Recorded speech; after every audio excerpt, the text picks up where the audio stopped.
Even though you don't see him now, you trust him, and so rejoice with the glorious joy that is too much for words. You are receiving the goal of your faith, your salvation. So ends the reading of God's holy word. Sunday morning, and for most of us, we don't have any work to do today. God has gotten us through another work week, and it's an opportunity for us to sit down and relax and think about where we fit individually into God's story. And fortunately, we don't have to rely on our own imagination to determine where we are in God's story. We actually have some materials that are available to us. God wrote a book, and it's called the Bible. And within that book, he wrote another book. It's called Ecclesiastes. We don't normally talk about Ecclesiastes when it comes to Christmas time, but it does give us an insight. I feel like I'm a little powerful here. You want to turn me down? It does give us a little bit of insight as to what life is really like, because Ecclesiastes is one of the most realistic books in the Bible. It's found in the Old Testament. It's called one of the wisdom books, along with Proverbs, because it's full of wisdom, full of good stuff.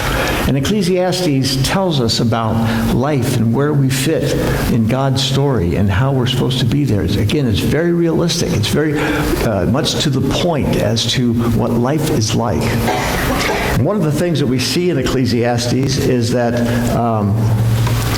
we find in Ecclesiastes 3, it says, God has made everything beautiful in his time, and he's put eternity into man's heart, yet so that he cannot find out what God has done from the beginning to the end. In other words, we don't understand what God has done from the beginning to the end. We don't understand the beauty that we see in life, and we don't understand the mystery that we see in life.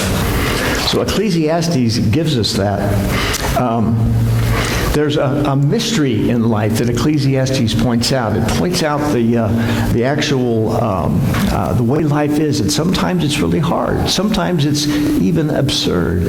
Sometimes it's just very difficult and confusing. John, can you turn me down just a little bit? I feel like I'm getting some feedback. Okay, good. Very good.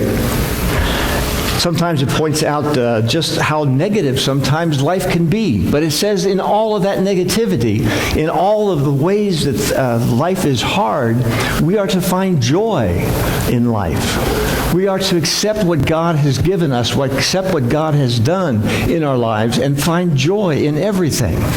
When we have abundance, we find joy. When we are hungry, we find joy. As Paul writes in Philippians, throughout Philippians, he talks about the fact that I have been where you are. I've been without. I have been with. I've had abundance. I've had plenty, but I've also hungered. And amidst all that, he says, as you remember from the previous sermon series, in the midst of all of that, he says, I can endure anything because I receive strength from the one who gives it to me. I receive strength from Christ, he who gives it to me. So we have that attitude of joy deep in our heart, that attitude of happiness deep in our heart, that we cannot be removed by the circumstances of life.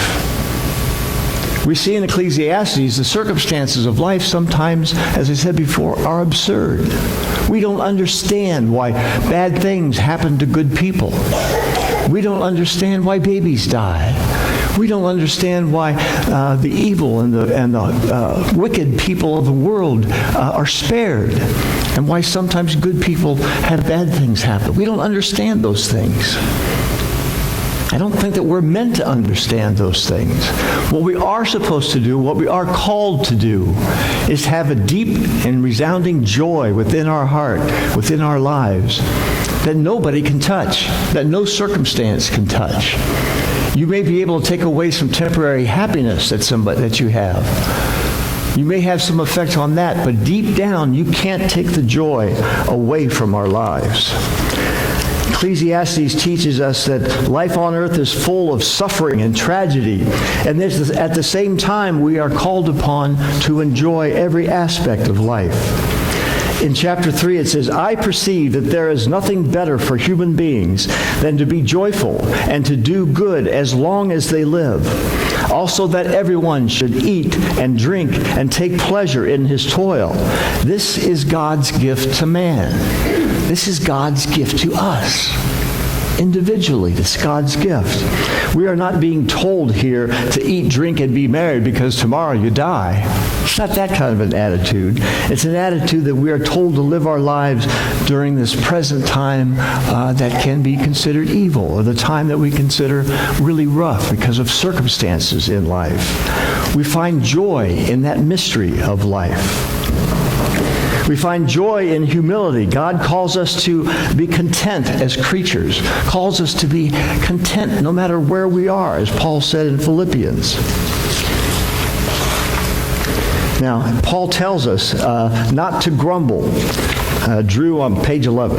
Paul tells us not to grumble, not to murmur in a setting that there is crookedness and darkness and evil. He says you can think of a dozen circumstances in your life where it just feels so right and natural to complain. You feel like you're entitled to complain, to grumble, to have bad feelings because of the circumstances. It says, and Paul says, but don't go there. Don't do that. He says, so what is the opposite of grumbling? He says, is contentment, is peace. We talked about last week, the peace that you can find is the opposite of complaining. And joy in life. There is a reverse command to do all things with joy, even in circumstances where it would most likely be natural to grumble, to complain. There's a movie that came out not long ago called Inside Out. I don't know if anybody saw that movie, Inside Out or not. It's an animated Pixar movie by Disney, I guess it is. I haven't seen it, but I've heard a lot about it. It's really a neat movie. It's really interesting because the main character, Riley, is a preteen. She's just about ready to enter into junior high, and they move. The family moves away. And the whole movie is about these emotions that she has in her brain. You see the characters of emotion. And those characters are joy, our happiness, our disgust, our peace, and anger. So all these emotions are in her head, and you see how these emotions react to her situation. There's even one called Adolescence, but it says, we'll get to that one later. They kind of stuffed that one away. Kind of funny. But it's an interesting way to look at life through the emotions of a preteen.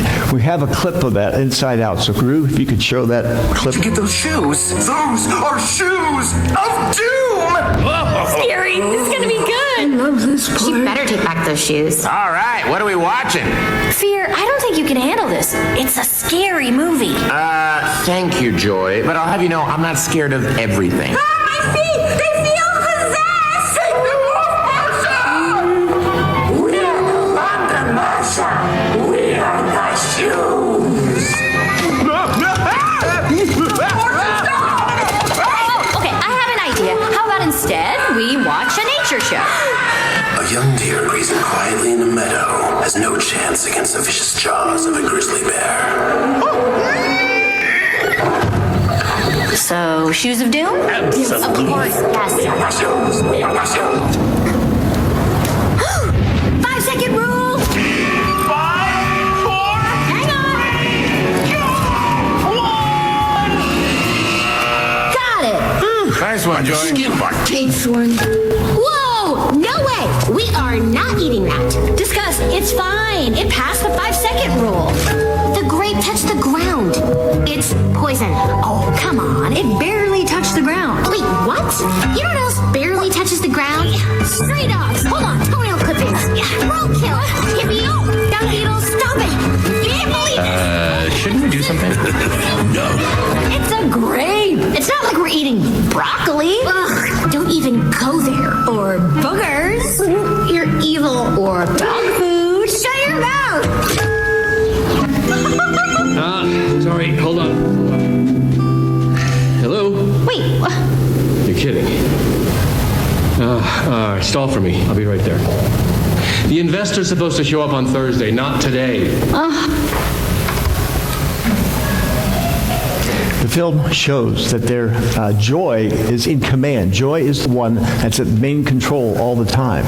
And the other emotions are trying to come through.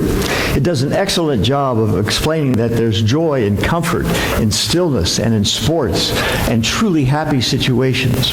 But there are no roots, at least for the strong ones. It is fragile. Joy is fragile within the mind. At one embarrassing moment in the film, she's in front of the class and she comes before the whole world comes crashing down on her. It's life about preserving that simple, childlike, playful happiness that we see is lost sometimes because we are helpless.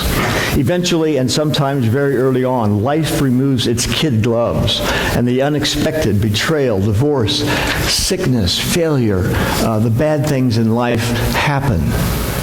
But as you see in this movie, joy dominates all the other emotions. Joy is always there, and joy is always the strong one. The hope for Christians is that there is even better news than real life, down-to-earth, grounded with grief in this world. The joy Riley experiences before her family's move is a childlike, uninhibited, uncontaminated happiness, and is so far off from the hope, and so far is close to the hope of heaven. It resembles that kind of hope. The full and forever happiness that we have with God in His presence will not be ruined by sadness or distress or disgust. It will be enriched by them. When we have those opposite emotions, our lives can be enriched by that. Our lives are enriched because we feel and see that joy dominates. Nobody or no circumstances on life can remove that joy that you have in your heart when you have that relationship with God. It is enriched by all the negatives. One day, God will wipe away every tear. We will have no tears. We will have no fear. We will have no sadness. And amazingly, we will be eternally better for having God within our hearts. Our joy then and there will truly be free, fearless, and full, childlike, but definitely untouchable. You can't remove that deep joy that's within your heart. Amen.